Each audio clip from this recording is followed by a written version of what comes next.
Bubuksan natin ang buong mundo.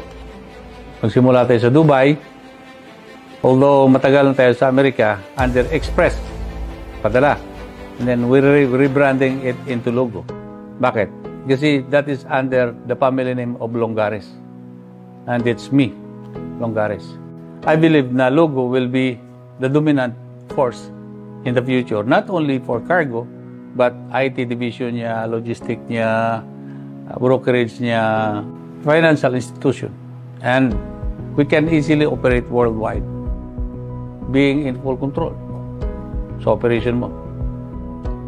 Since then to now, for the last 30 years, I've been pushing myself into the wall na maraming dapat gagawin. Hindi pwedeng magiging stagnant, hindi dapat magiging complacent, hindi dapat magiging kampante, dapat innovative ng innovative ng innovative. So, innovation is always be the number one position of my idea na kumbaga maraming dapat mangyari. Araw-araw marami kang dapat i-innovate. And the only way na mangyari ang pagbabago niyan kung gagamitan mo sa ng technology.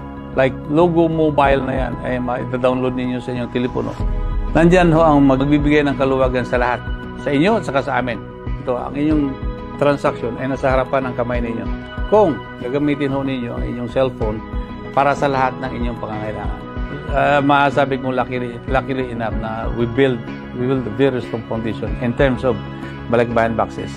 Kumbaga, mayroon tayong let's say 55 or more locations US and Canada, and then we're expanding sa Dubai, we're expanding sa Kuwait. Ang Kuwait natin is starting na, ang Dubai natin nag-umpisa na. And location natin sa Pilipinas, siyempre Luzon, Visayas, and Mindanao. We have the total logistic na tinatawag. Meron tayong brokerage, atin yun.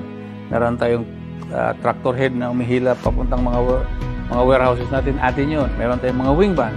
We have about total 28 wing van na bumabiyahe ng Luzon, Visayas, and Mindanao.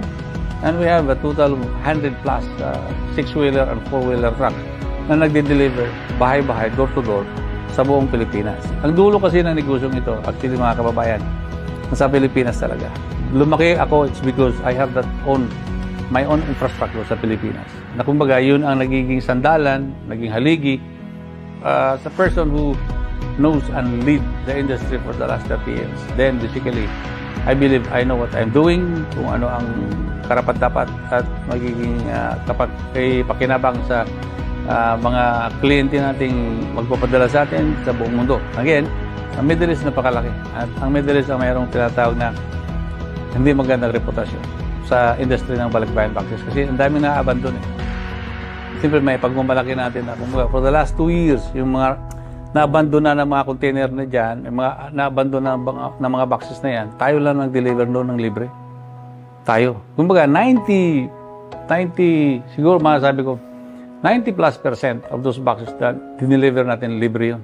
Huwag yung kalimutan na kumbaga, ang lahat ng boxes na kinuha natin ay binayaran ng tao sa atin.